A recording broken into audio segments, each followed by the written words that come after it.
આજે આપણે પ્રકીર્ણ સ્વાધ્યાયના બાકીના એક્ઝામ્પલ 13 થી શરૂ કરશું.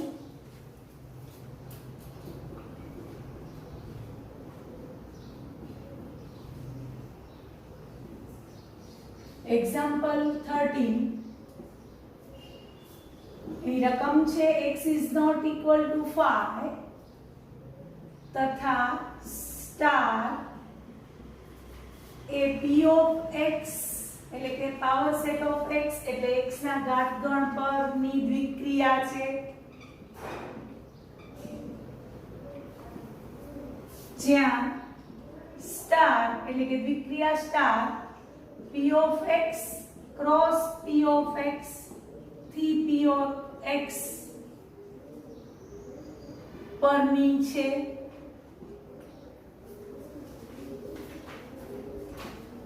વિક્રિયાની વ્યાખ્યા આપી છે અથવા સૂત્ર આપ્યું છે a સ્ટાર b બરાબર a માઈનસ b યોગ b માઈનસ a, જ્યાં a અને b બંને પાવર સેટ ઓફ x માંથી આવેલા હશે.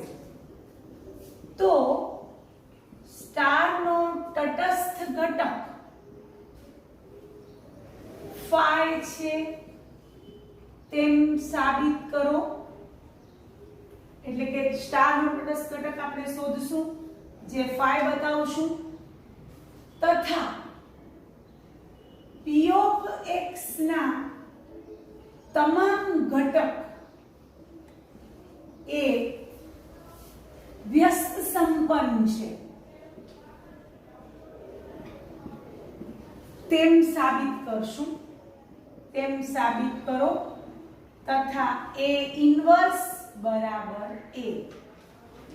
તો આ રીતે આપણે કોઈ એક અરિક્ત ગણ x નો ઘાત ગણ p of x આપ્યો છે, એના ઉપર એક દ્વિક્રિયા સ્ટાર આ રીતે વ્યાખ્યાયિત કરેલી છે a સ્ટાર b બરાબર a માઈનસ b યોગ b માઈનસ a. તો આ દ્વિક્રિયા સ્ટાર માટે તટસ્થ ઘટક આપણે phi બતાવશું અને આ જ વિક્રિયા સ્ટાર માટે p of x ના તમામ ઘટક a માટે દરેકના વ્યસ્ત ઘટક મળશે, એટલે કે તમામ ઘટક વ્યસ્ત સંપન્ન છે એમ બતાવશું અને a ઇન્વર્સ બરાબર શું સાબિત કરશું? a સાબિત કરશું. તો આપણે એક્ઝામ્પલ કરીએ છીએ. તટસ્થ ઘટક માટે તમને ખબર છે શું કરશું? ધારો કે સ્ટારનો તટસ્થ ઘટક E છે, આપણે ધારી લીધો. ધારો કે સ્ટારનો તટસ્થ ઘટક E છે. therefore a સ્ટાર E બરાબર E સ્ટાર A બરાબર a થાય. તમને બધાને ખબર છે કે a અને E બંને શેમાંથી આવશે? પાવર સેટ ઓફ x માંથી, x ના ઉપગણોના ગણમાંથી, x ના ઘાત ગણમાંથી. હવે a સ્ટાર E બરાબર a લેતા હવે a સ્ટાર b બરાબર a માઈનસ b યોગ b માઈનસ a છે. તો a સ્ટાર E બરાબર a માઈનસ e યોગ e માઈનસ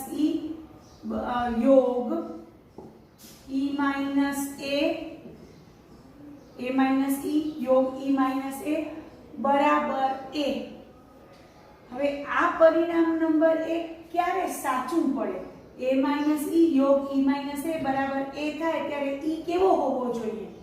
તો અહીં પરિણામ 1 e બરાબર 5 માટે સાચું છે. તમે એટલે કે તમે જોઈ લો a માઈનસ 5 યોગ 5 માઈનસ a બરાબર a થાય છે.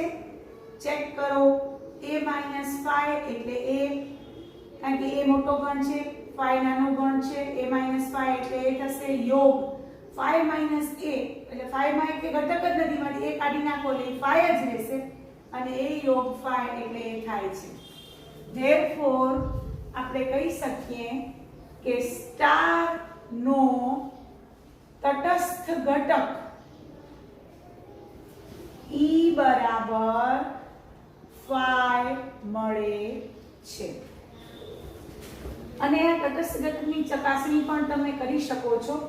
ધારો કે તમે A સ્ટાર E બરાબર A સ્ટાર ફાઈ, E ની જગ્યાએ ફાઈ મૂકો અને પછી આ સૂત્રમાં મૂકો A સ્ટાર ફાઈ, તો A માઇનસ ફાઈ યોગ ફાઈ માઇનસ A, તો હમણાં જ આપણે કર્યું આ રહ્યું, તો A યોગ ફાઈ બરાબર A આવશે. E સ્ટાર A લો એટલે કે 5 સ્ટાર A, તો 5 સ્ટાર A નું 5 માઇનસ A યોગ A માઇનસ 5, 5 માઇનસ A એટલે 5 થશે, યોગ A માઇનસ 5 એટલે A થશે, 5 યોગ A એટલે A થશે. ધેરફોર આપણે કહી શકીએ કે સ્ટારનો તટસ્થ ઘટક E બરાબર 5 મળે છે. આ ચકાસણી પણ આપણે કરી લીધી કે A સ્ટાર E બરાબર પણ A મળે છે, E સ્ટાર A બરાબર પણ A મળે છે. ધેરફોર સ્ટારનો તટસ્થ ઘટક E બરાબર 5 છે. હવે આપણે વ્યસ્ત ઘટકનું અસ્તિત્વ જોઈએ છીએ. વ્યસ્ત ઘટક માટેની વ્યાખ્યા યાદ કરી લઈએ છીએ. કોઈ A ઘટક માટે B ઘટક એવો મળે કે જેથી A સ્ટાર B બરાબર B સ્ટાર A બરાબર E થાય. વ્યસ્ત ઘટકની વ્યાખ્યા હું બોલી વ્યસ્ત ઘટક માટે, પણ પહેલા લખશું કે અહીં સ્ટાર માટે તટસ્થ ઘટક E બરાબર 5 છે. હમણાં જ આપણે મેળવ્યો કારણ કે એનો ઉપયોગ આવશે એટલે. હવે આપણે ધારશું, ધારો કે A નો વ્યસ્ત ઘટક, કેપિટલ A નો વ્યસ્ત ઘટક B છે. therefore A સ્ટાર B બરાબર B સ્ટાર A બરાબર E બરાબર 5 થાય. તમને ખબર છે કે બધું A B બધા જ શેમાં હોય? પાવર સેટ ઓફ x માં હોય. હવે આપણે A સ્ટાર B બરાબર 5 લેતા, therefore A સ્ટાર B એટલે શું છે? A માઇનસ B યોગ B માઇનસ A. આ રીતે વિક્રિયા વ્યાખ્યાયિત કરેલી છે બરાબર 5. આને નંબર 2 આપીએ. હવે પરિણામ નંબર 2 ક્યારે સાચું પડે? જ્યારે B બરાબર તમે 5 લો ત્યારે. પરિણામ 2 B બરાબર 5 માટે સાચું બને છે. therefore A minus 5 યોગ 5 minus A બરાબર A minus 5 એટલે A થશે, યોગ 5 minus A એટલે 5 થશે બરાબર. આપણે A minus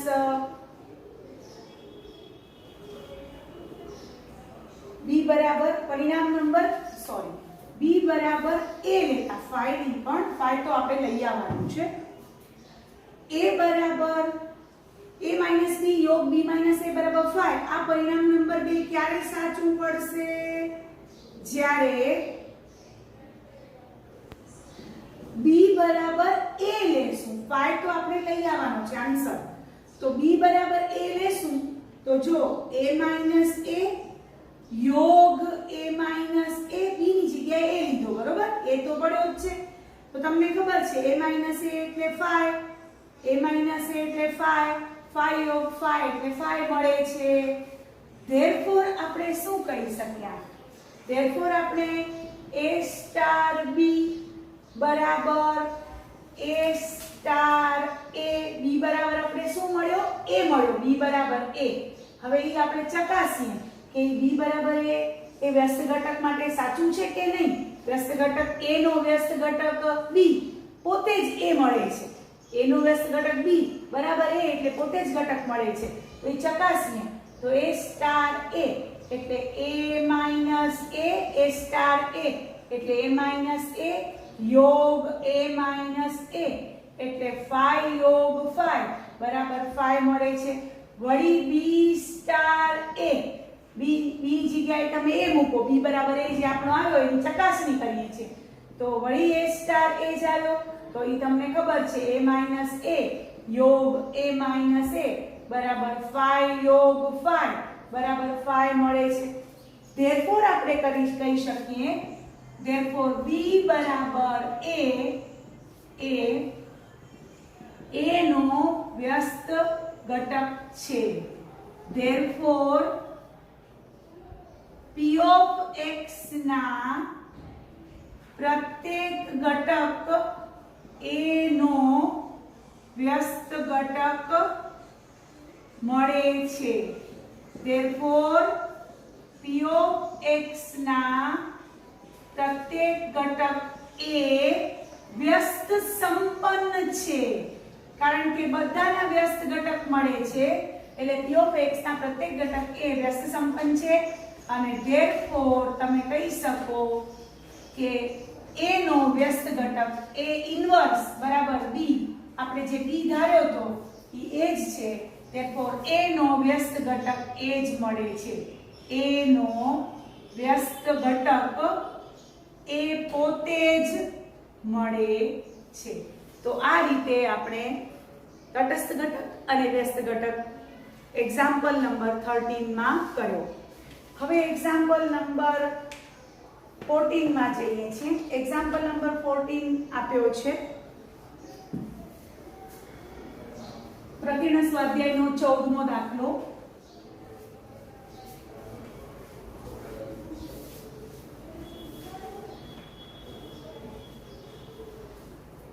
હા, 14મા દાખલાની રકમ છે ઘણ આપ્યો છે. ઘણ a કહી દઉં છું. ઘણ a બરાબર 0 1 2 3 4 5. ઘણ a પરની દ્વિક્રિયા સ્ટાર આ રીતે વ્યાખ્યાયિત કરેલી છે. a સ્ટાર b બરાબર a પ્લસ b જ્યાં a plus b less than 6, a plus b minus 6 જ્યાં a plus b greater than or equal to 6. તો સાબિત કરો કે સ્ટાર માટે તટસ્થ ઘટક 0 છે. સ્ટાર માટે તટસ્થ ઘટક 0 છે તથા આ ગણના પ્રત્યેક શૂન્યેતર ઘટક એટલે આ ગણમાં શૂન્ય સિવાયના બાકીના 5 ઘટકો છે. આ ગણના પ્રત્યેક શૂન્યેતર ઘટક વ્યસ્ત સંપન્ન છે. એટલે કે શૂન્ય સિવાયના બધા જ ઘટકોના વ્યસ્ત મળશે આપણે. એટલે એને લખ્યું છે આ ગણના પ્રત્યેક શૂન્યેતર ઘટક વ્યસ્ત સંપન્ન છે. પ્રત્યેક શૂન્યેતર ઘટક વ્યસ્ત સંપન્ન છે. અહીં 6 - a એ a નો વ્યસ્ત ઘટક છે. હવે આપણે આ એક્ઝામ્પલમાં પહેલા દ્વિક્રિયા સ્ટારનો તટસ્થ ઘટક મેળવશું અને પછી દરેક શૂન્યેતર ઘટકના વ્યસ્ત ઘટકો પણ મેળવશું. તો એક્ઝામ્પલ કરીએ છીએ. તટસ્થ ઘટક માટે આપણે ધારીએ છીએ ધારો કે e એ સ્ટાર નો તટસ્થ ઘટક છે જ્યાં e શેમાં આવેલો હોવો જોઈએ a માં. therefore તટસ્થ ઘટકની વ્યાખ્યા પ્રમાણે a સ્ટાર e બરાબર e સ્ટાર a બરાબર a થાય. હવે a સ્ટાર e બરાબર a લેતા હવે બે ભાગમાં દ્વિક્રિયા વ્યાખ્યાયિત થયેલી છે. જો a plus e less than 6 તો a સ્ટાર e બરાબર મારે શું લેવાનું a પ્લસ e. કારણ કે અહીંયા આપ્યું છે a plus b less than 6 તો a સ્ટાર b બરાબર a પ્લસ b લેવાના. હવે a સ્ટાર e બરાબર a પ્લસ e બરાબર a લેતા જોજો ધ્યાનથી. therefore a કેન્સલ એટલે e બરાબર 0 આવે અને e બરાબર 0 બિલોંગ્સ ટુ a મળે છે. વળી એની ચકાસણી પણ કરી લઈએ. a સ્ટાર e બરાબર a સ્ટાર 0 બરાબર a પ્લસ 0 બરાબર a. e સ્ટાર a બરાબર 0 સ્ટાર a બરાબર 0 પ્લસ a બરાબર a. ધેરફોર તમને a સ્ટાર e બરાબર e સ્ટાર a બરાબર a મળે છે, જ્યાં e બરાબર 0. ધેરફોર e બરાબર 0 આપણી પાસે આવી ગયો. હવે આપણે બીજી વ્યાખ્યા પણ લેવાની છે. અત્યારે e બરાબર 0 આપણા પાસે એકમ ઘટક તરીકે આવે છે. અત્યારે આપણે એની ચકાસણી પણ કરી લીધી. હવે આપણે બીજી શરત આપી છે કે જો a plus e greater than or equal to 6 હોય તો a plus e greater than or equal to 6 હોય તો a star e બરાબર શું થાય? a plus e minus 6 બરાબર a લેતા, કારણ કે આપણે આના બરાબર a લેતા લખ્યું છે, તો a કેન્સલ થશે અને e બરાબર શું આવશે? 6 આવશે. a તો બે બાજુ નીકળી ગયા. e બરાબર 6 મળ્યા ચોક્કસ, પણ e 6 છે એ ગણ a માં આવેલા નથી. ધેરફોર તમે કહી શકશો કે e બરાબર 6 એ સ્ટાર માટે એકમ ઘટક અથવા તટસ્થ ઘટક ન બને. કારણ કે તટસ્થ ઘટક પોતે પણ a માં આવેલો હોવો જોઈએ. અને ધેરફોર તમે છેલ્લે કહેશો કે ધેરફોર e બરાબર 0 એ સ્ટાર નો તટસ્થ ઘટક છે. e ચોક્કસ 6 મળ્યો, પણ e a માં આવેલો ન હતો, એટલે એ તટસ્થ ઘટક તરીકે આવી શક્યો નહીં. હવે આપણે વ્યસ્ત ઘટક માટે જોશું. વ્યસ્ત ઘટક માટે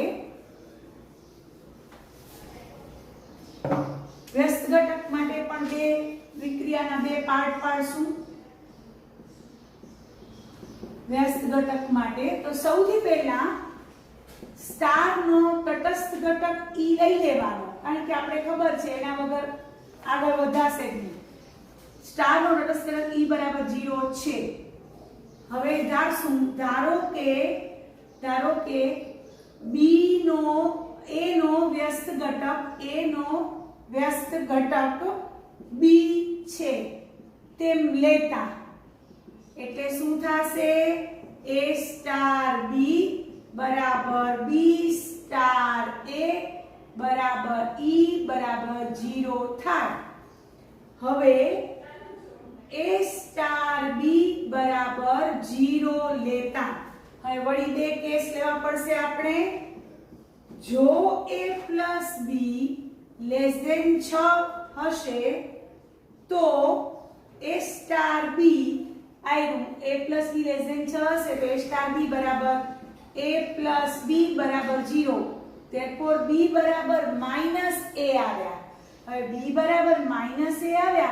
તમને ખબર છે કે જે b આપણે લેશું ઈ પણ a માં તો હોવો જ જોઈએ. વ્યસ્ત ઘટક પણ a ગણમાં આવેલો હોવો જોઈએ. તો b બરાબર minus a does not belongs to a છે.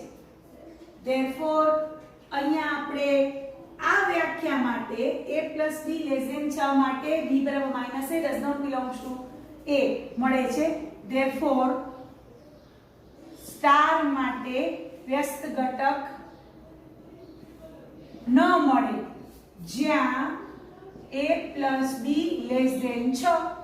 હવે કેસ 2 માં જો a plus b greater than or equal to 6 લઈએ તો a star b બરાબર 0, તો a star b એટલે a plus b minus 6 બરાબર 0, એટલે b બરાબર આવી ગયા 6 minus a. a બધા a માં આવે છે, ખાલી a કેવો હોવો જોઈએ? a belongs to a minus શૂન્યેતર ઘટક. ઘણ a નો શૂન્યેતર ઘટક હોવો જોઈએ. સ્મોલ a કેવો હોવો જોઈએ? ઘણ a નો શૂન્યેતર ઘટક.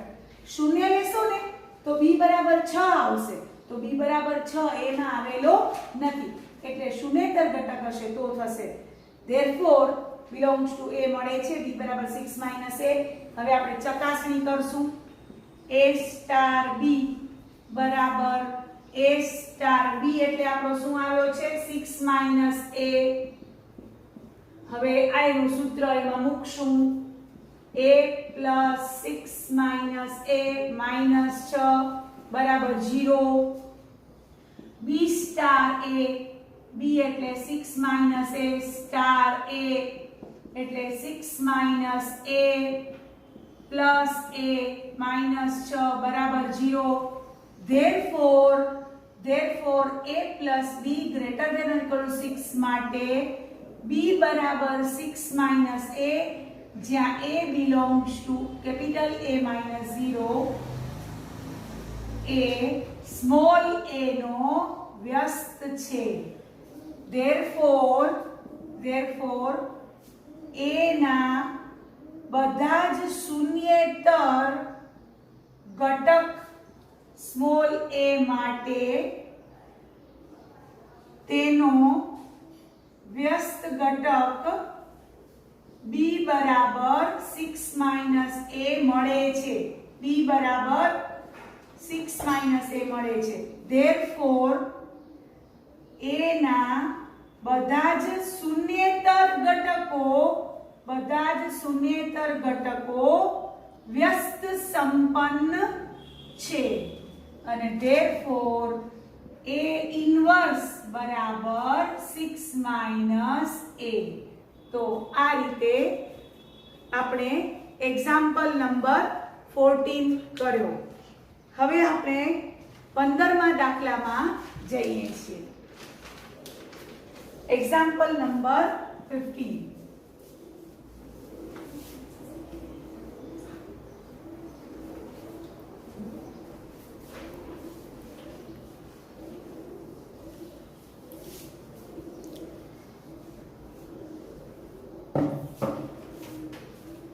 પંદરમા દાખલાની રકમ છે ઘણ a બરાબર -1 0 1 2 ઘણ b બરાબર -4 -2 0 2 આ બંને ઘણ આપ્યા છે. બે વિધેયો આપ્યા છે. બે વિધેયો f a થી b નું છે, g પણ a થી b નું છે. બંને વિધેયો a થી b ના વિધેયો છે. બંનેના સૂત્રો fx બરાબર x² - x અને gx બરાબર બીજું હું gx નું સૂત્ર લખું છું 2 માનાંકમાં x - 1/2 -1 જ્યાં x શેમાંથી આવશે? પ્રદેશમાંથી. બંનેના પ્રદેશ એક છે દ્વારા વ્યાખ્યાયિત છે. આ બંને વિધેયો આ રીતે વ્યાખ્યાયિત કરેલા છે. તો f અને g સમાન વિધેયો છે એવો પ્રશ્ન છે. તો આપણે 11 સાયન્સમાં ભણી ગયા હતા કે બે વિધેયો ક્યારે સમાન કહેવાય? જ્યારે બંનેના પ્રદેશ સમાન હોય તો અહીંયા બંનેના પ્રદેશ સમાન છે. બંનેના સહપ્રદેશ પણ સમાન હોય તો અહીંયા બંનેના સહપ્રદેશ પણ સમાન છે. ઉપરાંત બંનેના સૂત્રો પણ સમાન હોય પ્રત્યેક x belongs to domain માટે એના પ્રદેશ માટે તો આપણે વિધેયોને સમાન કહીએ. અહીંયા આપણા પાસે બંને વિધેયના પ્રદેશ a છે, બંને વિધેયના સહપ્રદેશ b છે. ટૂંકમાં બંનેના પ્રદેશ અને સહપ્રદેશ તો સમાન જ છે. હવે આપણે બંનેના સૂત્રો સમાન બતાવશું. જો સમાન થશે તો વિધેયો સમાન બનશે. જો સૂત્રો સમાન નહીં થાય તો વિધેયો સમાન નહીં બને. તો આપણે ચકાસીએ છીએ. અહીં ડોમેઇન ઓફ f બરાબર ડોમેઇન ઓફ g તથા કોડોમેઇન ઓફ f બરાબર કોડોમેઇન ઓફ g છે જ. હવે f of a બરાબર g of a for all x belongs to a માટે ચકાસીશું. જો એમના સૂત્રો પણ સમાન હશે પ્રદેશના પ્રત્યેક ઘટક માટે તો આપણે કહી શકશું કે બે વિધેય સમાન છે. હવે પ્રદેશમાંથી આપણો પ્રદેશ આવ્યો a છે. a એટલે -1 0 1 2. તો a બરાબર 1 માટે f ઓફ a એટલે a બરાબર -1 માટે f ઓફ a બરાબર f ઓફ -1 ક્યાં મૂકવાનું? -1 નો વર્ગ 1 +1 એટલે આવશે 2. પછી a બરાબર 0 માટે પ્રદેશમાંથી લેવાનું. તો f ઓફ 0 તો 0 - 0 એટલે 0. પછી a બરાબર 1 લેવાનું. f ઓફ 1 1 - 1 એટલે 0. a બરાબર 2 માટે f ઓફ 2 બરાબર 4 - 2 એટલે 2. હવે વિધેય g માં ઈ જ કિંમતો મૂકો કારણ કે પ્રદેશ બંનેનો સરખો છે, સૂત્ર અલગ અલગ છે. હવે a બરાબર -1 માટે g ઓફ a એટલે કે g ઓફ -1 મૂકવાનું. અહીંયા -1 આપે એટલે -3/2 નો મોડ એટલે 3/2 એટલે 2 * 3/2 -1 એટલે 3 - 2 એટલે 3 - 1 એટલે 2. એવી રીતે a બરાબર 0 માટે g ઓફ 0 તમને ખબર છે અહીંયા 0 મૂકો એટલે -1 આપે એટલે 1/2 નો મોડ એટલે 2 * 1 એટલે 1 - 1 એટલે 0. હવે a બરાબર 1 માટે g ઓફ 1 એટલે અહીંયા મૂકશું 1 1 - 1 આપે એટલે 1/2 2 * 1/2 એટલે 1 - 1 એટલે પાછા 0. અને a બરાબર 2 માટે અહીંયા 2 - 1 આપે એટલે 3/2 એટલે આવશે g ઓફ 2 બરાબર 3 - 1 એટલે 2. Therefore તમને મળી ગઈ બધી જ કિંમતો તમને સમાન મળી ગઈ. પ્રદેશના પ્રત્યેક ઘટક માટે f ઓફ a ના મૂલ્ય અને g ઓફ a ના મૂલ્ય સમાન આવ્યા. Therefore આપણે કહી શકીએ કે બંને વિધેયો સમાન છે. તો આ રીતે આજે આપણે આટલું કર્યું. તમે મારો વિડિયો પસંદ આવ્યો હોય તો એને લાઈક કરજો, શેર કરજો અને મારી ચેનલને સબસ્ક્રાઇબ કરજો. Thank you very much.